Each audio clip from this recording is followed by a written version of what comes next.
Pessoal, eu sou o Carlos Primati, vim aqui para Curitiba, para o Grotesco Vídeo, em pleno Halloween curitibano. Mais um evento aí do Paulo Biscaia, da Diana Moro, que é quem faz aqui no estado os festivais, né, os eventos relacionados ao cinema fantástico. E para aproveitar essa visita aqui, estou aqui com duas figuras ilustres, realizadores, no caso o Christian Verardi, que é diretor, roteirista e também ator, está aqui com curta novo como ator, e o Rodrigo Aragão, que é a grande figura do horror brasileiro. Acho que não tem nenhum cara em atividade que tenha tantos longas já prontos e já está fazendo 3 ao mesmo tempo e tal. Então, você veio trazer as primeiras imagens, as primeiras informações, assim, do filme que você acho que já está em pós-produção, finalzinho, né? Que é o Mata Negra, é seu quinto longa? Quinto longa, que é um luxo, né? É um luxo. É verdade. Fale à vontade do filme. O Mata é o seguinte, o Mata é meu quinto filme, é um filme também de fantasia, ele é um filme que flerta, ele tem personagens que estiveram no Mar Negro, ele não é um filme de zumbi, mas ele é um filme que se passa toda uma floresta, e eu flerto muito com o livro de São Cipriano. O livro de São Cipriano é uma lenda que eu gosto muito. Existe essa lenda de um livro secreto que foi perdido.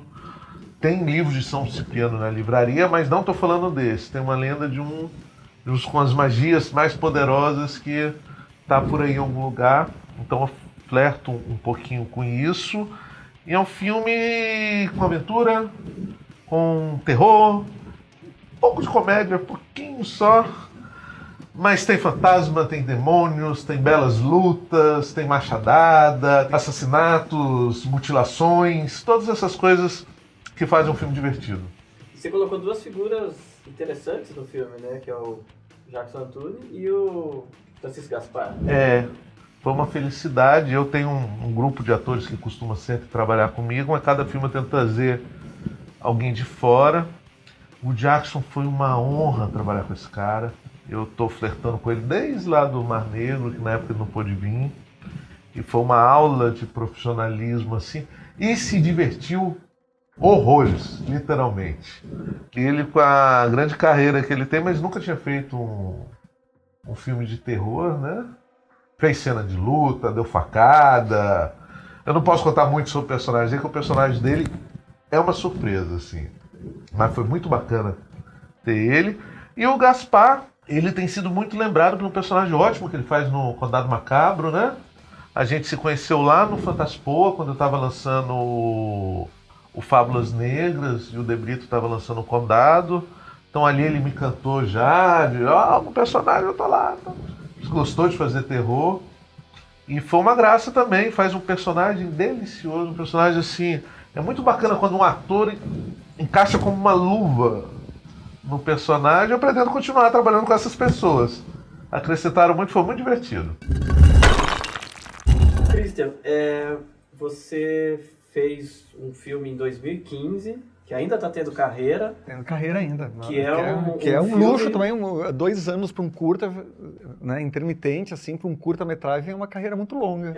É um filme pesado, no bom sentido, você pega ali o satanismo. O Nepá Projeté, ele nasceu dentro do projeto 13 Histórias Estranhas, que foi um convite do produtor, do Ricardo Gheorghe, para unir 13 curtas-metragens e, assim, fomentar um longa, né? Só que ocorreu de o curta acabar tendo uma carreira à parte do longa, que acabou dando super certo. Então, para minha felicidade, o primeiro festival que eu peguei foi o Festival de Cities, que é um dos mais importantes festivais fantásticos do mundo. E a partir daí a carreira do filme foi incrível, assim, né? E principalmente em festivais que não são festivais exclusivamente de gênero. Que eu acho que isso foi muito importante, romper essa barreira de ter um filme de horror que consegue sair do nicho, né? Consegue dialogar com outros públicos. E para te ver que a recepção, às vezes, é um preconceito bobo, às vezes, dos festivais, porque o público aceita muito bem. Então, tem festival de cinema de Gramado, né, que é um festival muito, não diria conservador, mas é um festival que tem um formato mais tradicional, mais de cinema também mais clássico, assim. E acabou que o filme fez muito sucesso no Festival de Gramado, acabou indo para o Curta Cinema, no Rio, enfim, está até hoje aí circulando. Você tem alguma notícia assim de alguém escandalizado? Não sei se a minha descrição é correta, mas ele tem um certo exercício que cria não sei se uma metalinguagem, mas assim, você usa o próprio cinema, né, a sala de cinema para fazer uma cerimônia, mas ali tem um bafomé, tem uma magia negra. Uma missa ali, negra. Uma missa negra, uma cabeça de bode maravilhosa ali e tal. Então tem umas coisas ali que dialogam muito com o cinema satânico, né, com essas coisas. Você tem alguma história, principalmente nesses festivais mais tradicionais, de alguém escandalizado, horrorizado? Em Gramado, a recepção foi muito bacana. Eu recebi uma mensagem de uma menina, né, que assistiu o filme no festival e ela me achou no Facebook. Me mandou uma mensagem dizendo que por minha culpa ela estava uma semana tendo pesadelos, assim. Quer dizer, eu acho que para mim, como diretor de cinema fantástico... Ela tem pesadelo, você dorme tranquilo, porque fez seu trabalho. A meta foi cumprida, né? Acho que para mim foi um grande elogio, assim. Que bacana, porque nos festivais de terror ele teve participação quase que absoluta, acredito. Sim. Né? Na verdade, vários fatores para o sucesso do filme. Acho que uma equipe maravilhosa, podia trabalhar com uma equipe fantástica, né? Um diretor de fotografia incrível, que é o Daniel Deben. Foi uma junção de sorte, enfim, mas acho que as coisas funcionaram a favor do filme. E o reflexo que eu vi também, achei muito bom, ele é bem curtinho, acho que tem uns 6 minutos. 6 minutos, né? Mas funciona muito bem, não tem diálogos, ele é totalmente visual e tal. Conta como surgiu o convite, como foi fazer, como foi o processo de filmar. Bom, a direção do Rodrigo Portela. Também o Rodrigo é um cara que há muitos anos trabalha com cinema e publicidade em Porto Alegre, e ele estava com esse roteiro há muitos anos na gaveta, sempre tentou alguns editais, e, enfim, não estava rolando. Ele disse, vamos fazer isso aqui na guerrilha mesmo. Né?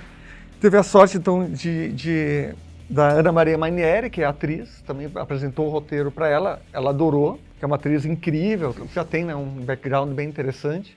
Ela adorou o roteiro e disse, vamos filmar. Então foi muito na guerrilha, assim, uma equipe muito reduzida, filmamos basicamente um dia. Os takes deram certo logo de cara, porque quando eu assisti, né, é difícil de descrever, mas basicamente, já é apresentado desde a primeira cena, a moça se olha e o reflexo dela é você. E não é nada agradável para ela. Deixa um encosto. Basicamente o filme é uma moça que começa a ser perseguida na rua por um encosto, né? Por esse encosto. Por um stalker sobrenatural que só aparece nos reflexos. Exatamente, e tem uma câmera ágil, fluida, frenética, assim, que vai passando pelos carros, e conforme passa pelos carros você só vê o reflexo no vidro, assim. Foi fácil acertar isso?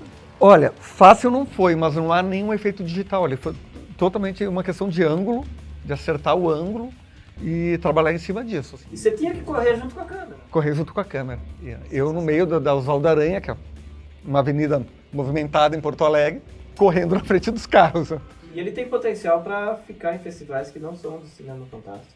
Também, acho que sim. Porque eu acho que ele tem um diálogo também com medos urbanos, né? A gente está falando ali de uma violência que a gente vai para o lado do sobrenatural, mas está falando de uma violência que é muito urbana. Eu acho que todas as mulheres sofrem, né, cara? Esse medo de sair na rua hoje é uma coisa muito, muito presente, mais no universo feminino. Né? Não basta ter um stalker, tem um stalker sobrenatural, né? Que é essa assombração que tá... Que não sai da sua frente, né? Da frente. Meu próximo projeto é um sonho muito antigo meu, que comecei a escrever em 2002. Ele se chama O Cemitério das Almas Perdidas.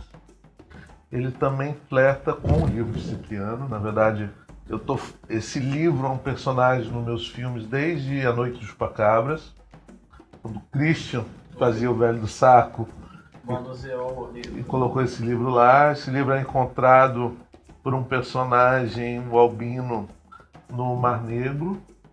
No Mata Negra ele é passado para a jovem Clara. No Mar Negro ela ainda é uma criança, agora no Mata Negra está uma moça bonita. O Cemitério, ele é um épico, ele é um prequel, ele é como esse livro, a origem do livro, como o livro foi escrito e como ele veio parar no Brasil. Então eu tenho esse desafio de fazer uma fábula épica.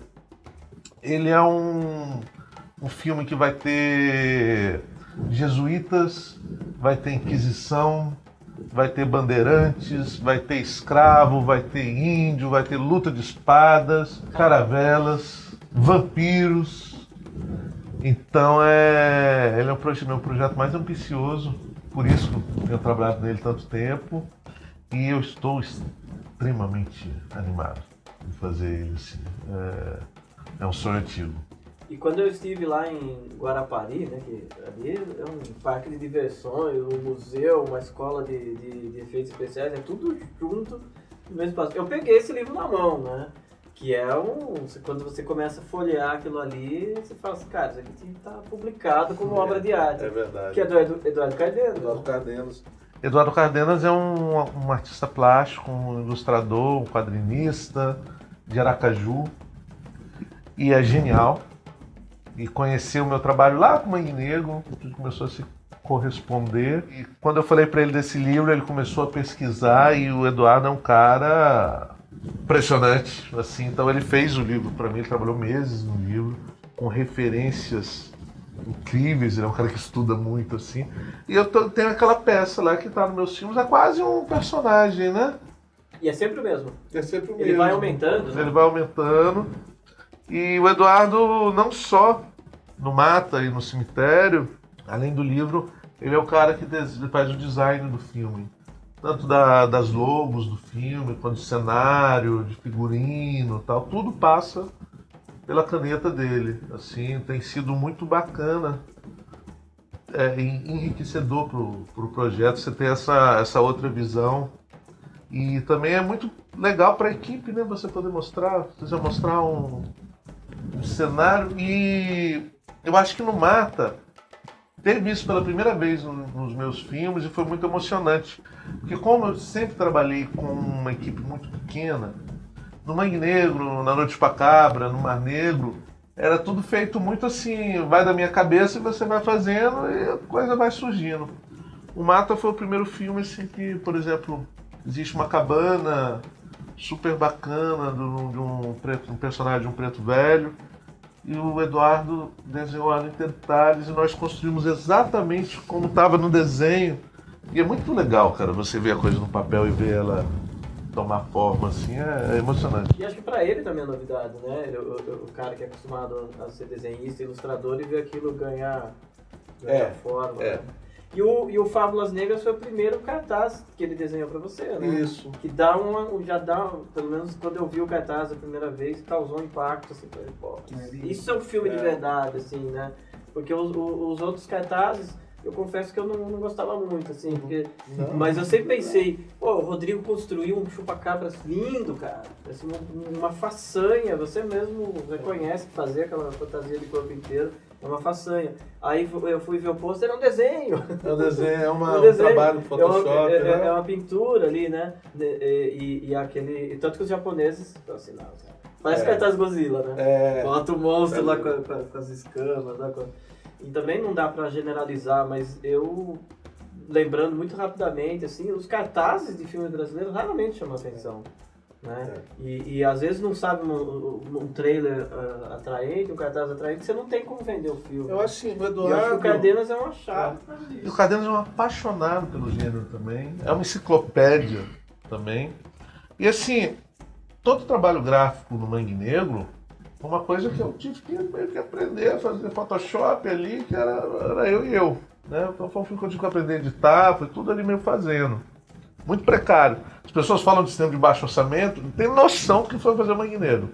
Na Noite dos Chupacabras, eu tentei delegar algumas funções, mas eu acho que a pessoa da parte gráfica ela era muito competente, mas não tinha muito uma afinidade com o gênero. Então o Mar Negro é o primeiro que eu comecei a trabalhar com o Eduardo Cardenas, tem a logo, que é dele, mas sou eu ali dando cabeçada no Photoshop também. E o Fábulas, como já é um projeto coletivo, que eu produzi, tem essa coisa de historinhas, então ele combina muito bem com o quadrinista. Então assim, o Eduardo, vamos fazer, o cartaz agora é seu.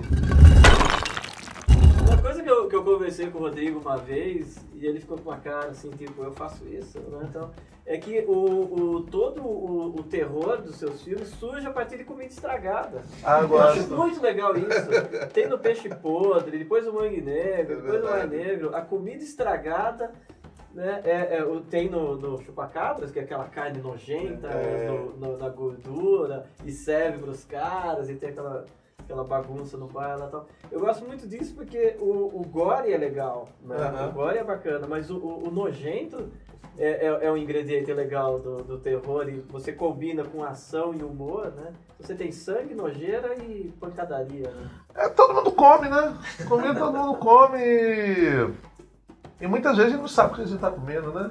Então isso é meio assustador, não é não? Quando você tá lá na padaria, vai comer uma coxinha, você não sabe há quanto tempo que aquele negócio tá lá.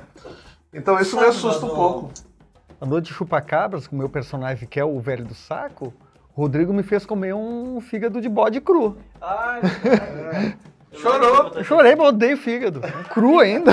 Aproveitando, Cris, eu ia pedir pra você falar justamente sobre isso. A não ser que eu esteja enganado, você não tinha planos de ser ator até o Rodrigo te chamar? Ou você já tinha feito alguma coisa já. antes?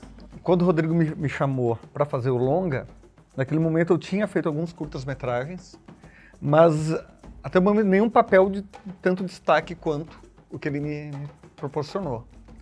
Eu hesitei muito, né? O Rodrigo sabe que... Rodrigo, chama um ator, rapaz. Toda vez que o Rodrigo me faz algum convite, eu fico fazendo essa minha... Faco doce. Famoso com doce. Primadona. Eu já tinha, assim, alguma experiência, né? Eu já tinha feito alguns curtas, mas foi o meu primeiro longa. E devo agradecer muito ao Rodrigo por ter insistido, assim, né? Porque O Homem do Saco. Fazer o Homem do Saco. E eu lembro que quando saiu o filme, eu já te conhecia, então foi divertido ver um amigo ali, um cara conhecido, caracterizado, fazendo um personagem e tal. E foi o personagem mais elogiado. Eu lembro que sempre falava assim, cara, o Homem do Saco do Christian é muito divertido. E foi bem bacana. Mas o Mar Negro tem um personagem mais especial. É o seguinte, pra contar como o Christian sofre nos meus filmes, eu conheci ele, foi no Fantaspor, foi o lançamento do... 2008, vai fazer 10 anos. O lançamento do Mangue Negro. Ele era mais magro que hoje ainda. Eu falei, cara, esse cara vai ser ótimo pro filme de terror. E no Velho do Saco, um dia eu maquiei ele, quando terminei de maquiar, começou a chover muito forte. E a gente não pôde filmar. E ele estava com uma passagem comprada, não tinha dinheiro para trocar a passagem ou comprar outra, ou mais um dia de filmagem. Então nós viemos matar tudo em uma noite só. Sofrida. Muito frio. O figurino dele era um suspensório e uma calça, né? E um frio danado. Então tem até uma curiosidade, quem vê o filme, no final ele é morto pelo Petr Baistov com 10 facadas, né? E você vê no final, tem uma imagem dele assim, morrendo, que ele tá assim, é frio, ele não morre, ele não consegue parar, porque ele tá tremendo.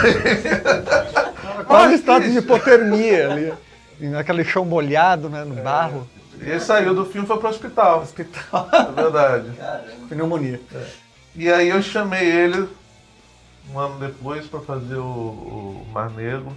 E eu acho que foi um presente que eu dei, porque eu acho um personagem maravilhoso. Então ele teve que insistir também, mas no final...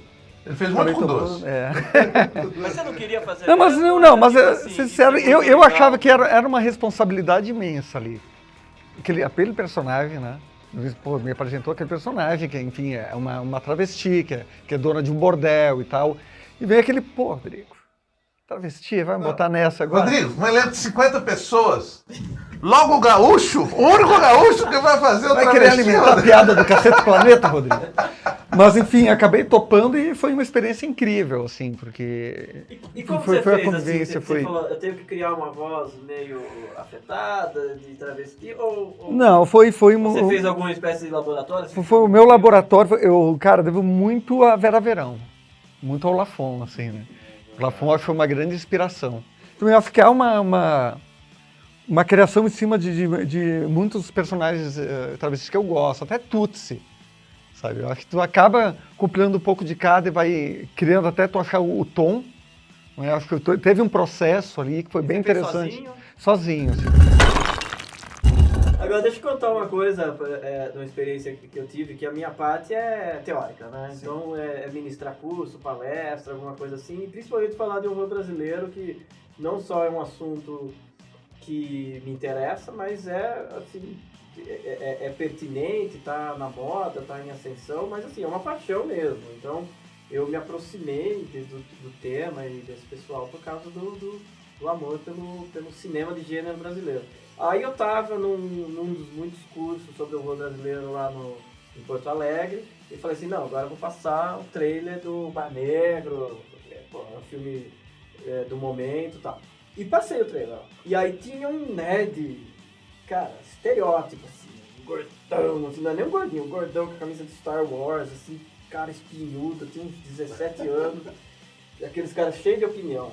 Daí ele olhou assim e falou, é só o trailer. Eu levei a sério até aquele travesti puxar aquela metralhadora giratória. Tava levando a sério até ali. E eu falo, pensa rápido, né? Daí eu falo assim, cara, é nessa hora que vira cinema. Né, cara? Na hora que você tem um travesti que arranca a peruca e puxa uma metralhadora giratória, você fala, isso é cinema, cara. Eu falo, cinema foi inventado pra isso. É verdade. Pra você. E eu lembro da história do Rodrigo. Conta aí você com a galera lá. Você acha que vale a pena? Essa sequência toda do bordel, ali tem pessoas de vários lugares do Brasil e do mundo que vieram por conta própria. Então foi muito bonito, assim, é um filme, é um momento feito por fãs mesmo. E eu não sabia exatamente quem ia vir, tinha garantido que o Christian ia vir, porque eu precisava daquele personagem. E toda aquela sequência do filme foi criada uma tempestade cerebral numa mesa. Então eu falei pro pessoal assim, gente, eu tô pensando em que a Madame Úrsula pode abrir um guarda-roupa e tirar uma metralhadora giratória. Vocês acham que é absurdo demais? Então, não, vai ser legal, põe!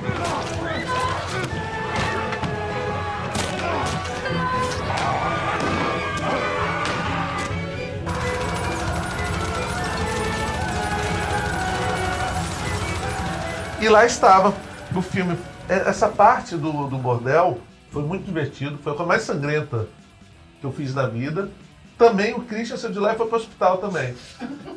Teve uma coisa muito difícil nessa parte, que era uma casa perto da praia, então tinha aquele vento do mar frio. A casa quente, por muita iluminação, muita gente, aquela coisa toda. E o sangue gelado sendo atirado. Muito sangue, mais de 1.000 litros de sangue. E o Peter chegou lá gripado, uma gripe terrível. E a gente brinca nada, ele fez isso. Ele fala, vou espalhar essa gripe pelo mundo. E essa gripe se espalhou. México, Nova Zelândia. Se espalhou. E era uma gripe fortíssima, na verdade. Eu mesmo peguei uma pneumonia, evoluiu para uma pneumonia. E o Christian estava interpretando muito doente. É uma coisa que você não vai mas eu estava com 40 graus de febre. Tanto que o Rodrigo dava o corta, eu desabava. Coisa impressionante. É verdade. Quanto tempo foi a cena da Madame Úrsula? Foram 10 dias, toda aquela sequência. Foram 10 dias de trabalho, foi bastante trabalho. Mas essas duas pessoas que eu acho que foi muito marcante assim, a doença, é o Christian, aquele final que ele a metralhadora era leve, né? Era plástico aquilo. Mas ele mal aguentava segurar a metralhadora. A hora que ele leva a facada, que não era pra cair, ele cai de verdade. Veio um mexicano querido, com um cineasta muito querido, que é o Osso.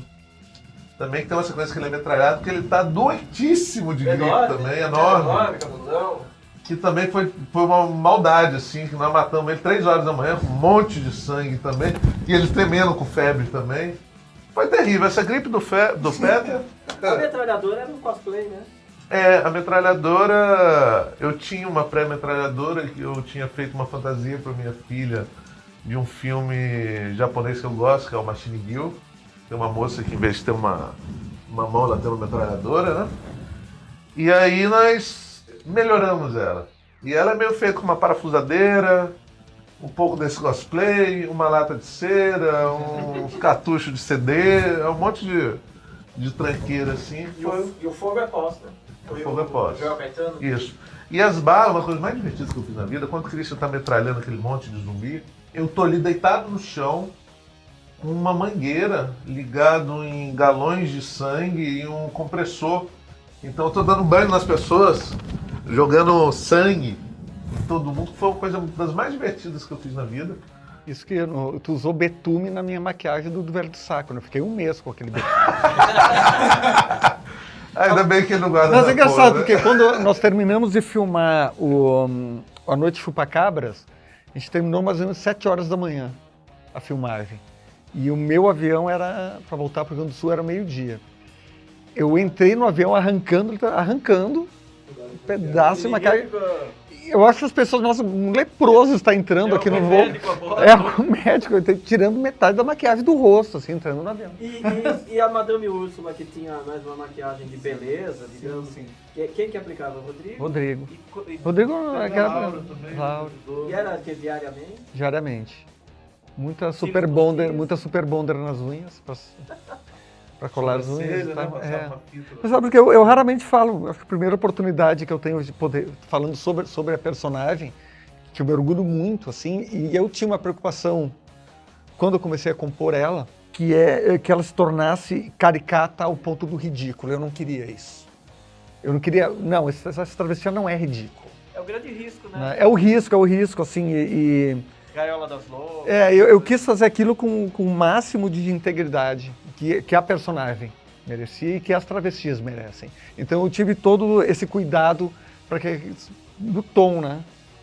Para que não descambasse por um ridículo. Porque é uma personagem engraçada, assim, ela tem um humor, né? Ela tem um humor, mas tem um determinado momento onde ela toma as rédeas da situação. Aquela história travesti não é bagunça, né?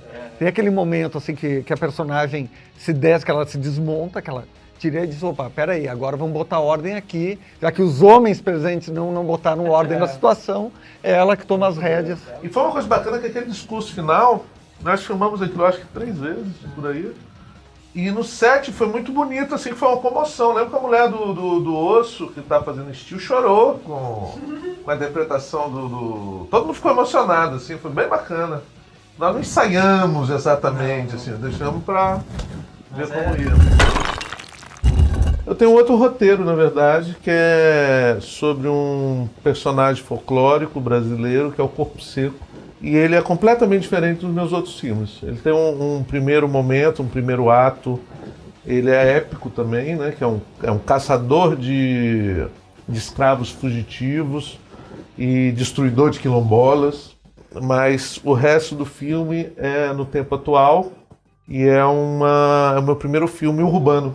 Então legal. Ele vai ser um filme totalmente urbano, atual, totalmente diferente e muito divertido. Então é um amaldiçoado que ficou 200 anos enterrado vivo e acorda nesse mundo atual. E é isso, eu não vou entrar em muitos detalhes dele não, porque senão embola a coisa. Melhor não. O Mojica, um dos últimos projetos dele era um tal de Corpo Seco. Sim. E era muito engraçado o Mojica contando, né? Porque ele falou assim, porque lá em Belo Horizonte tem um estuprador que ele morreu e o corpo dele não seca nunca mais. Aí quando eu tava fazendo a pesquisa pro Maldito, porque eu também tenho essa maldição, né? Sim. Essa maldição. O Mojica falou, eu ia fazer tal filme, vai lá procurar tal. E eu vi que esse filme chegou talvez até a fase de roteiro e é baseado no livro de uma escritora, né? Agora não vou lembrar o nome dela, mas está lá documentado no Maldito, como um projeto abandonado do Mojica. E como eu falei, é muito engraçado o Mojica, porque ele fala que especificamente uma folclore, uma lenda lá mineira, mas era um estuprador e tal. Não tem absolutamente nada. Você se baseou em alguma lenda? Não, eu fiz uma pesquisa também, e uma das coisas bonitas do Brasil que me encantam muito é que essas lendas todas eram feitas de tradição oral. Sim. Então elas vão mudando de região para região. Então, Corpo Seco, você tem relatos deles em vários lugares. Então eu meio que leio tudo que eu encontro, eu vejo tudo que eu encontro e tento fazer uma coisa original, um meio termo ali. O Chupacabra foi uma coisa meio assim, né? A questão do visual dele. E eu sei que o Mojica flertou com esse projeto há anos. Eu não tive essa conversa com ele de como era a história, mas me deu vontade de fazer esse personagem que eu acho muito interessante. E ele tem uma coisa que eu gosto muito, que é assim, você não tem muita descrição visual. Isso me encanta muito. Eu, como gosto de fazer monstros, Então você tem um leque. Porque quando você vai fazer um lobisomem, por mais que você queira mudar, mas você já tem um imaginário ali de vários filmes com uma estética, né? O Corpo Seco não foi para a tela ainda. Então eu sinto uma liberdade, um desafio maior em fazer essa criatura. Tô animado. A história do filme é como surge essa lenda e vai surgir esse sujeito que é o Corpo Seco, ou é uma outra pegada? Não, uma outra pegada. Na verdade é uma estrutura clássica de terror, talvez seja o meu roteiro mais clássico. Mas ele tem nesse primeiro ato, é óbvio que acaba com uma maldição africana, que eu gosto muito. Então é através de magia africana em que ele se torna o Corpo Seco, né? Que é alguém que nunca vai morrer, mas que a terra não vai comê-lo, que ele não vai se decompor. Então ele é uma múmia viva. E essa parte atual, para adiantar, ela se passa em uma mineradora de ouro que está destruindo, está escavando o quilombola, então está destruindo um patrimônio. E um grupo de jovens ativistas invadem a mineradora durante uma madrugada e acabam libertando o Corpo Seco. Então toda essa parte do filme é aquela linha de terror que eu gosto muito, que é toda uma noite tem uma situação, existem os vilões da mineradora, existe um plano diabólico da mineradora por trás, que eu não vou entrar em detalhes, e um monstro. Então, e um monstro solto ali no meio, perdido, descobrindo esse mundo, essa época atual louca que a gente vive, né? Te inspirou no Desastre de Mariana? Eu ia perguntar isso. Isso eu não posso. Meu advogado falou que eu não posso falar disso. Você está proibido de falar do Samarco? E zumbis, nunca mais? Eu penso que zumbis está um tema muito saturado. Não tenho mais, depois do Walking Dead, tantos filmes bacanas, eu não tenho tido muito interesse em zumbi mesmo. Eu acho que, na verdade, eu já tinha esse conceito quando eu fiz o Mar Negro. Então, assim, quando eu fiz o Mar Negro, eu queria fazer zumbis diferentes. Por isso que eles são meio monstros marinhos, eles se unem com monstros marinhos, o corpo se transforma. Porque se fosse para fazer zumbis padrão, que a gente vê aí no cinema atual, não me dá mais vontade. Tem algum outro monstro clássico assim que você pensa em revisitar? Você fica pensando nisso? Não, penso, na verdade, o Corpo Seco ele é um pouco isso, né? É clássico na cultura popular. Então eu me encanta muito esses monstros que não tem cara. Então eu penso assim, poxa, a Cuca. A gente tem essa imagem do Sítio Pica-Pau Amarelo, mas seria muito legal fazer uma Cuca heavy metal assustadora, né? Isso eu penso um pouco assim, como transformar... Mais no folclore brasileiro. Mais no folclore. Eu acho que um grande diferencial no meu trabalho é a cultura brasileira, e eu sempre vou ter essa bandeira. Eu acho que a gente tem um plano de fundo, a gente tem essa cultura de boca a boca muito rico. Eu cresci em uma aldeia de pescadores, então havia muito caos, de muita história absurdas, assim, de criaturas e coisas. E isso sempre povoou muito minha mente. Como seria essa criatura de verdade? Então eu acho que esse talvez seja o meu principal tesão no cinema, é dar vida a essas criaturas. Cristian, você tem mais alguns filmes que você está como ator? Dá para contar qual são as próximas? Eu fiz uma participação afetiva no primeiro longa do Denison Ramalho, que é um longa que há muito tempo todo fã de horror está esperando, né? O longa do Denison Ramalho, né? Que é um dos grandes diretores de cinema fantástico brasileiro. Vamos concordar aqui que ele tem um curta que é um marco no cinema de horror, que é O Amor Só de Mãe, que é um marco dentro da história do cinema de horror brasileiro. Né? E fez esse convite para eu fazer uma participação no Morto Não Fala, né? Que é o seu primeiro longa, uma produção muito bacana. E também o novo longa do Ramon Porto Mota, O Noite Amarela, também se vê na Paraíba, fiquei um tempo lá gravando com eles. Também é um projeto muito bacana e vamos aguardar aí para o ano que vem. Assim, acho que vai ser, ano que vem vai ter muita coisa legal de cinema fantástico brasileiro invadindo as telas. E você tem um papel legal também, porque além de você ter essas participações como ator, marcantes, né? Não é uma coisa decorativa, a gente vai sempre lembrar do no mínimo, do Velho do Saco e da Madame Úrsula como coisas marcantes. Você fez o seu curta também, escreveu, dirigiu, enfim, teve todo aquele processo de gestação do curta, mas você é um cara que é muito ligado em cinema em geral, em cinema brasileiro, em cinema de gênero brasileiro, porque você também faz curadoria, né? Então você está assim, em contato direto com esses caras também, porque eles estão realizando, estão apresentando para você, acaba indo parar na tua mão. Conta um pouquinho da parte da curadoria, qual que é a sua preferência, o que você gosta de trabalhar. Em 2008, recebi um convite do Marcos Mello para trabalhar com ele na Sala PF Gastal, em Porto Alegre, que era a coordenação de cinema e vídeo, né, da prefeitura. É uma parceria, enfim, que está até hoje, né, e eu pude desenvolver vários projetos. A minha parceria com o projeto Raros, que é um projeto muito bacana, criado pelo grande Tomás Albornoz, também, que é uma figura muito conhecida, né, entre os colecionadores, né, de cinema fantástico. E eu também faço curadoria da Vingança dos Filmes B, que já vai para o seu 7º ano, que é uma mostra dedicada muito ao cinema independente. Poder dar uma janela de exibição para essa galera que está começando, que está querendo exibir seus filmes. Então, há um trabalho de pesquisa do que está acontecendo, né, dentro do cinema fantástico no Brasil, e poder exibir esses filmes que habitualmente não tem uma janela de exposição. Eu entrei em curadoria muito recentemente, que trabalho de mapeamento assim, da produção nacional já tem mais de 10 anos.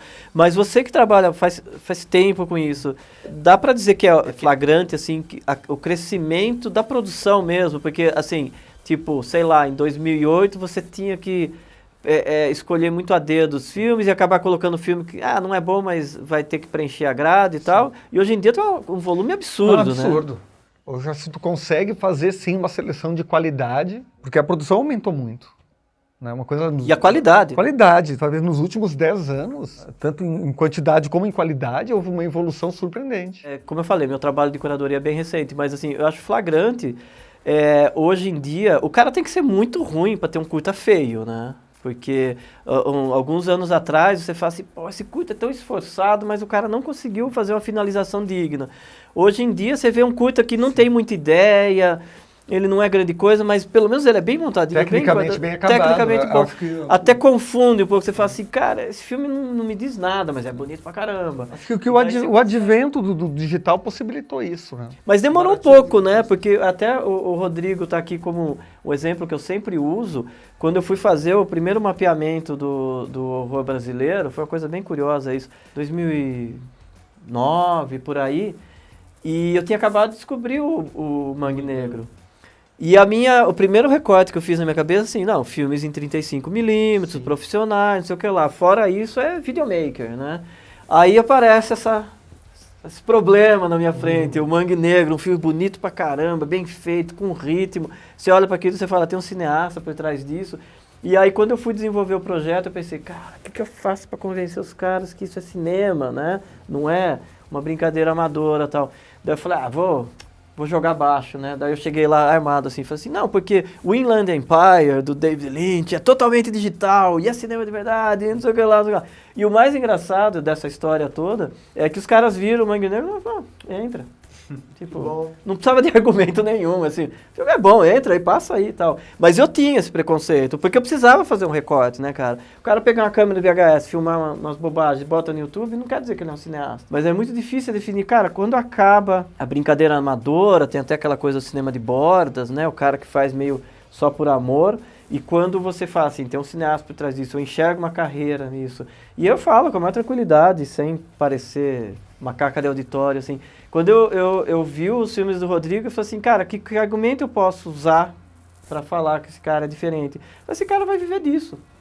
Né? Ele não precisa arrumar um emprego, né, para sustentar, ele vai viver disso. E os outros caras falam assim, legal essa brincadeira, cara, mas ainda bem que você tem um emprego de verdade. Então, o recorte era esse, não era mais 35mm ou vídeo. Digital não é cinema, tal, né? Isso já tem 10 anos. Mas, claro, o próprio Mangue Negro tem problemas de fotografia, tal, de finalização. É que, como eu falei, você tem que ser muito ruim para ter um curta feio. Hoje você tem, por exemplo, um cineasta jovem, que eu admiro muito, acho muito promissor, que é o Lucas Sá, né, diretor do Nua por Dentro do Couro e tal. Está finalizando agora seu primeiro longa, totalmente na guerrilha, assim, mas já com uma qualidade incrível, sabe? Na minha juventude a gente queria fazer filme, como era difícil ter acesso, uma câmera era um sonho, né? Uma câmera VHS, que era uma imagem de merda. Tentava editar de um videocassete Peixe podre para foi assim. outro, foi. Eu acho muito bacana que hoje o problema tecnológico está resolvido. Então o que manda hoje é a ideia, né? Não tem mais essa desculpa, porque qualquer celular hoje, mediano, ele filma muito, muito melhor do que qualquer câmera VHS, o Super VHS da década de 90. Né? Então eu acho que o que prevalece agora realmente é a ideia. A facilidade que você tem de corrigir um quadro, de corrigir a fotografia, a luz ficou uma porcaria, mas dá para dar um jeito. E você vê os clássicos mesmo, filme grande de Hollywood, às vezes tem probleminhas evidentes ali, fala, cara, não dava. A câmera tremeu, né? O próprio Hitchcock, que era um cara meticuloso, às vezes você tem um traveling, alguma coisa assim, a câmera meio, né? Assim, indo de soquinho e tal, não é uma coisa tão fluida. E hoje em dia você pode até, eu não sou realizador, né? Posso até estar falando besteira, mas você pode até captar mal e finaliza. Né? Hoje você tem essa questão da pós, a correção de cor, isso não existia, né? Uma coisa nova, né? Hoje a gente fala, não, é padrão, todo filme tem que passar por uma pós. Correção de cor salva muita coisa. E não é assim, aposta e faz, né? Não é você fala, não, vamos botar uma noite americana. Não, não ficou bom. Bota um magenta aí. Não, vamos deixar tudo sépia. Não, escurece, clareia e tal. Você faz 1 milhão de testes que você não está perdendo, né? Material orgânico ali negativo. E não existe mais hoje roteiro infilmável, né? Exatamente, a gente estava conversando isso um pouquinho antes, né? Os roteiros ficaram guardados 30, 40 anos, né? O Senhor dos Anéis, que a única possibilidade que teve de existir era naquela animação do Ralph Bakshi. E aí os caras falam, cara, agora nada é impossível. Então, pessoal, eu queria agradecer ao Black Horse, torcendo para que aconteça mais Grotesco Vision, mais eventos aqui em Curitiba, mais eventos ao redor do Brasil, né? Uma coisa que eu insisto muito, até num aspecto meio pessimista ou realista, é muito difícil a gente ter uma conquista real das telas brasileiras com o cinema, né? O cinema brasileiro. Então, a formação de público, a manutenção de público, a vida renovada do cinema de gênero depende dos festivais, depende de mostras, depende de eventos. Eu realmente acredito nisso. O circuito de eventos e festivais é o que mantém o cinema de gênero vivo. Uma coisa que eu queria falar também, que é uma pegada da Diana Moro, que é uma das organizadoras, é que ela faz um evento de mercado. Por isso que você veio aqui falar de um filme ainda em finalização. O pessoal do Space estava aqui, do canal AE, né? É muito legal fazer filme, mas depois que você tem um filme bonitinho na tua mão, você fala, o que eu faço com esse negócio? Tem que chegar ao público, né? Tem que chegar ao público. Então são os canais, né? O cara vende o filme pro Netflix, que é muito legal, vende pro Telecine, o Canal Brasil, é isso que tem que acontecer, né? Na verdade, o cinema é difícil, né? O espaço do cinema, as telas, que são dos super-heróis e dos blockbusters. Mas existe um mercado, né, um circuito alternativo que é muito mais aberto e muito mais amigável para ser ocupado. Então é isso, espero voltar aqui para Curitiba e encontrar essa galera em outros lugares do Brasil. Valeu!